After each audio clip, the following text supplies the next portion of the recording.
Yeah, I mean, I think we played very well, especially defensively. I think our guys sustained their focus all the way through. It's been an interesting year for us. We've been in every game the whole season, and but we've also dealt with some pretty significant leads that we haven't always kept. And one of them was Southern New Hampshire at our gym. We were up 12 with 8 minutes left. The reason we lost that game, we switched a couple things that they could not exploit that anymore. So that helped also, but I think it really helped our guys keep their focus, being the bigness of this game, and they sustained it in the second half after doing it so well in the first half. Coach, one of the few areas that you were not successful at in the first half was the outside shot. You were getting most of your points from around the rim. I think you were 3 of 12 in the first half. How big was it to come out right away in the second half? First 3 threes go down, and all of a sudden the lead starts to even grow a little bit. Yeah, I think I said it yesterday. The defense is going to dictate where our shots come from. So they're up in us the first half, and the space was at the rim. So we went 13 for 17 inside the arc. We'll take that and no threes. But while we weren't shooting that well from 3, they made 0 threes that half. So, and then maybe they started helping to the rim because we scored so well at the rim, and now you get the team threes on the kick out. So I thought we did a good job with how we got those threes in the second half. For Brian and Mason, looked like Zach was struggling a little bit just out of the gate. They were obviously being very physical with him, having Guillory cover him. When he's sort of battling like that, you two guys have played at all different levels, and you guys have played together now for a while. So when you see him sort of fighting it like that, what do you two try to do just to help complement everything? I'll go first. I think first off, we believe in Zach, especially, we as a playmaker. For us too, Coach has harped on it from the beginning of the year, for us to be those guys that stable us on the offensive end when we might be over-dribbling, we might be driving too much instead of moving the ball and getting in the air so our attacks can be more efficient. For Zach, I know that he's at his best when we're together playing as a team and he gets his looks at the rim, at the three-point line, when they are focused on us as well. But he's so talented that he can go get it himself, and it's, trying to balance it between, letting him be aggressive versus us playing together as a team. Yeah, and adding on to that, I mean, Zach's terrific. You got to keep in mind, this is only his second year playing, which stuff he's doing, the numbers he's putting up, it's ridiculous.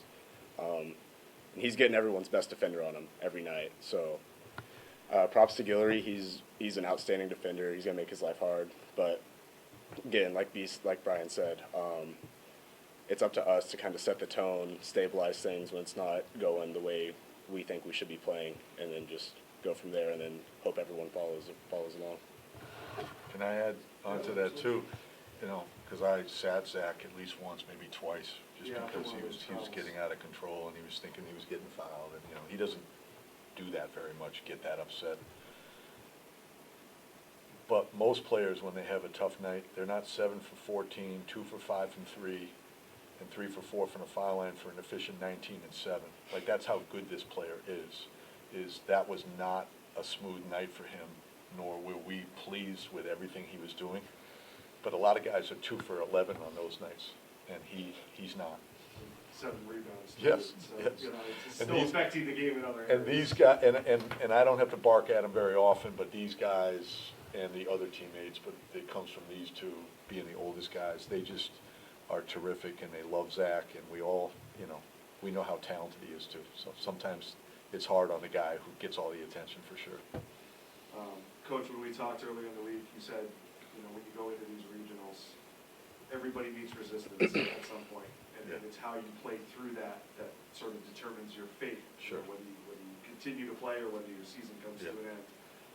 Through 2 games, my perspective personally, feels like you have not met a ton of resistance. I don't know if you'll quibble with the end of the Dominican game yesterday. Well, they cut it from 28 to 8, so Yeah. I'm hoping that's the glitch that we need to get lucky through, but I think you're right, it never really got hairy. So I guess, to that point, you have one more game at least left in front of you. How do you sort of continue to address keeping your team focused and, Yeah. and ready to go? Yeah, I mean, absolutely. You almost never, you almost never get through this without a real sticky situation, and then you get through it, whether it's luck, whether you just, you made one big play that gets you over the top. Last year, we fouled them twice in the semifinal while they were pressing us. They were pressing us, and we fouled them twice and sent it to overtime and then had to win it in overtime. So those are the kind of things you have to do. Now we have another game. We've never played Caldwell. We don't even know them much. And if we play New Haven, they're going to play zone against us because of our shooting at the 5 spot. So we haven't faced zone but like 3 games all year. We haven't faced zone in a month. We don't have any practicing before that game. So either opponent's going to present this. Hopefully it's the Dominican game, but it's probably going to be the next game. You did play Caldwell in the regional before. No, but not this team. I'm just kidding.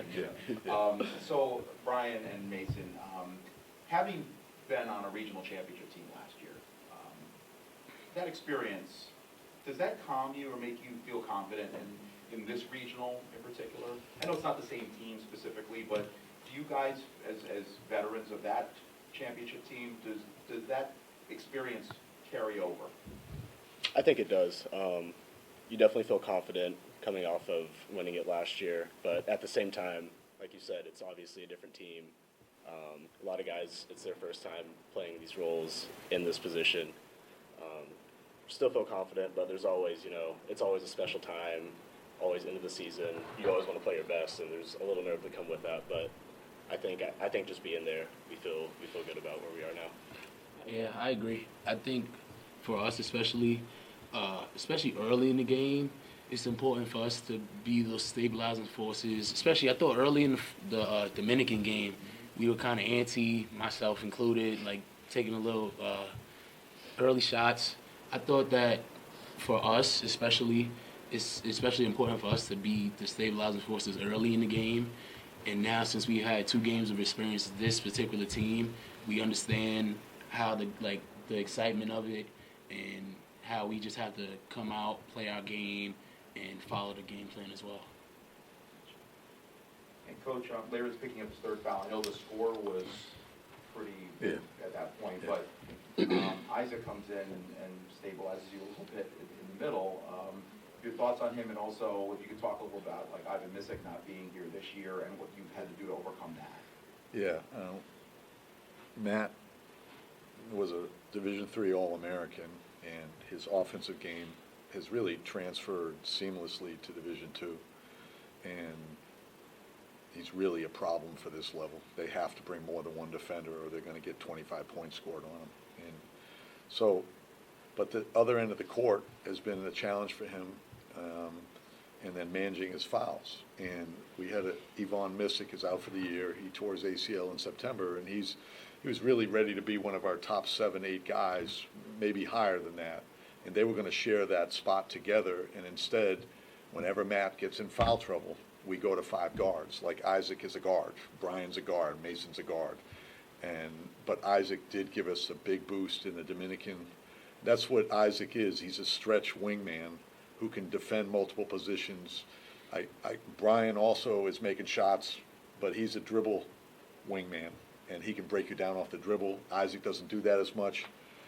And so that's what we are when Matt's out, and at times it's scary because he's a tremendous defensive rebounder, and he's so competitive, he tries to bother everything at the rim, and I'm like, let a couple buckets go and just stay on the floor.